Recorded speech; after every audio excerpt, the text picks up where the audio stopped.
Yo, what's up mga kabayan? Gusto niyo po bang order online ng murang sapatos, murang damit, at iba pang mga accessories na pampasalubong? Yan, sa mga uwi po ng December katulad ko. Ayan, mura na, installment pa, gamit yung Tabi apps. Tetestingin na natin itong gagamitin natin yung Barrick Visa card sa payment method. I-add natin sa Tabi. Okay, simulan na po natin. Ayun yung mga in-order ko galing Centerpoint online.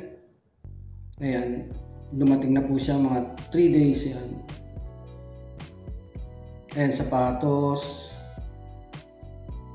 Ayan, punta lang po kayong Google. I-type nyo lang po dyan Centerpoint. Ayan, sa unahan. Scroll nyo lang. Itong pangalawa, itong website, Centerpoint. Pag nasa dashboard na kayo ng Centerpoint, i-close nyo lang yan, ang mga ads. Ayan yung mga category nila. Bago po kayo mag-order, dito lang tayo sa website kasi yung app naglalag eh. Tinry ko sa apps, pero dito na, ayan, press lang tayo dito. Shop Women. Bago po kayo order, mag-sign up po na kayo kung wala pa kayong account Centerpoint. Click nyo yung tatlong guhit na yan. Ayan, sign up. Pwede nyo pong gamitin yung Facebook account nyo dyan or email. Ayan, lagay nyo lang full name nyo, email, mobile number, verify nyo lang. Gawa na kayo ng password nyo, date of birth. Click nyo lang yung mga box na yan, tapos sign up. Pero may account na ako, mag-sign in na lang ako. Yan, sign in. Bali, Gmail po yung ginamit ko dyan. Lagyan ko lang ng details. Login lang ako. So, once naka-sign in na kayo, yan, pwede na po kayong mag-add to cart or order. Try natin to. Nandyan, may mga category dyan. Dito lang tayo sa pinaka-sale. Ayan, White Friday sale ba yan o ano? Yan, women's collection. I-slide nyo lang yan pagka pipili kayo ng category para mabilis na yung paghanap nyo. Ayan, sapatos. Tapos pag meron na po kayong specific na brand na hinahanap, click nyo yung brand. Ayan, alphabetical naman yan. I-search nyo lang yung brand na napupusuan nyo. Kappa po yung yung ko-orderin kasi medyo mura. Ayan, lalabas na yung mga kapa na design. So ito 99. Click nyo lang yan yung gusto nyo orderin. Tapos slide nyo lang yan para makita nyo yung ibang design. Yung itsura nya. Ayan. Pwede nyo i-scroll para makita nyo yung available na color at saka sizes. Ito yung pink yung gusto ng miss ko. Ayan, so tapos piliin nyo na yung size. Ayan, quantity. Add to basket na. Parang Lazada or Shopee lang po yan mga kabayan. Pag okay na, balik tayo sa dashboard ng Centerpoint. Pwede rin po dito sa menu ulit, category. Ayan, punta naman tayo sa men. Ayan, marami po yung category dyan. Pili na lang po kayo clothing. Order po tayo ng bomber jacket. Para sa akin naman. Ayan, slide nyo rin yan. Tapos scroll na po kayo kung hanap na po kayo ng mapupusuan nyo.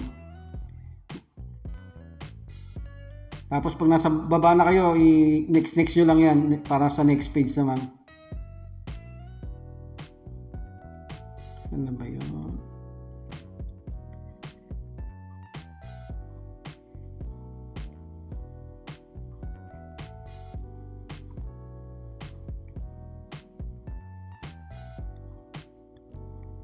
Ayan, next nyo lang ulit. Pag may nakita na po kayong design, i-add to cart nyo na para hindi na po kayo maghanap ulit yan katulad ko. Saka nyo na lang i-delete pag check out nyo. Ito pala. Yan, 63 yan.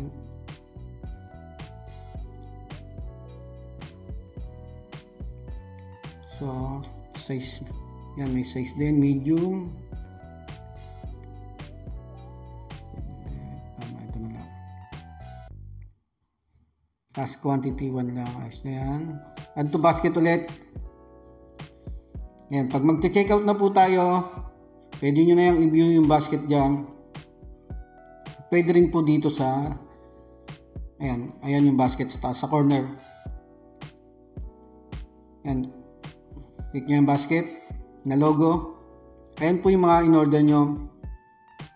Double check nyo po yung size at quantity para hindi po madoble order nyo. Ito, katulad nito, doble. I-remove nyo lang yan, click nyo yan. Tapos 1 piece. Kung ilan po yung order nyo. Pag nag-refresh na yan or nag-load, yan. Double check nyo po lagi sizes at saka yung quantity. So, ayan, isa na lang siya. Ano, okay na. Bago po pala natin i-check out, i-add muna natin sa tabi yung Barek. Punta kayo sa tabi. Punta, ayan, yung Visa card natin sa Barek. I-add natin sa tabi. Punta kayo sa profile. Payment methods. Ayan, may mga multiple na akong ATM.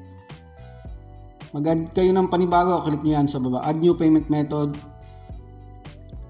Tapos, punta naman po tayo sa Barek kasi wala po yung details ng cards dito sa Barek eh.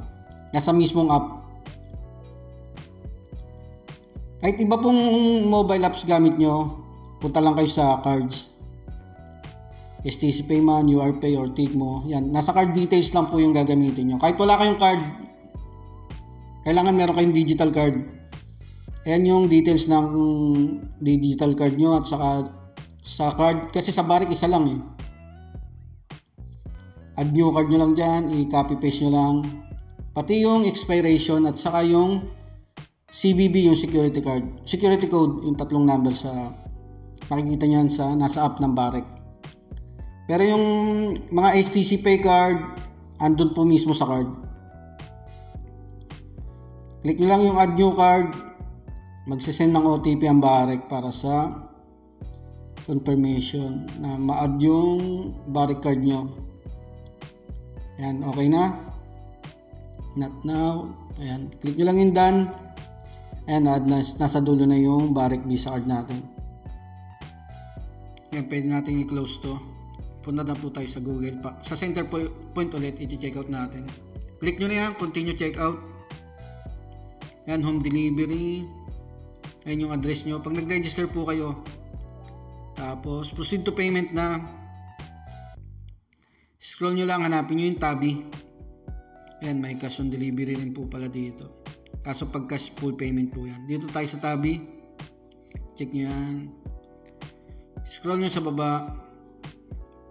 Click nyo na yung Pay Now. Magsisend ang tabi ng 4-digit codes. Ayan, nasa notification. Lagay nyo lang dyan. Pagkatapos po nyan, tatawag po yung tabi. Press 1 nyo lang. Nakalagay naman dyan para sa approval.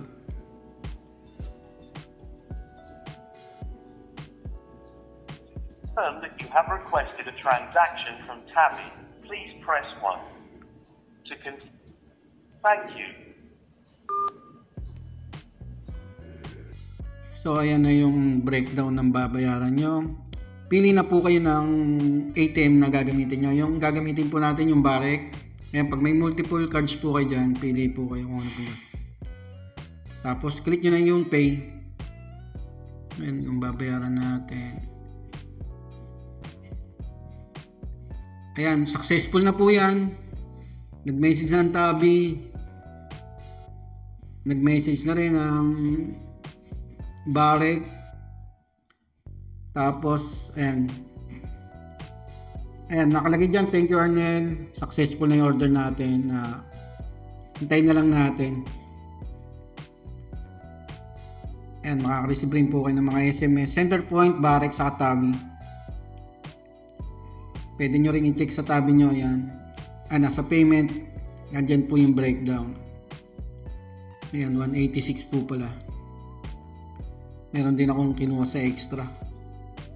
Pagpadating na po yung deliver nyo, magme-message po sa WhatsApp. Kailangan po may WhatsApp kayo. Ayan. I-click nyo yan, yung parang partible. Tapos location, i-click nyo. Tapos click nyo na yung send your card location. Maraming po salamat.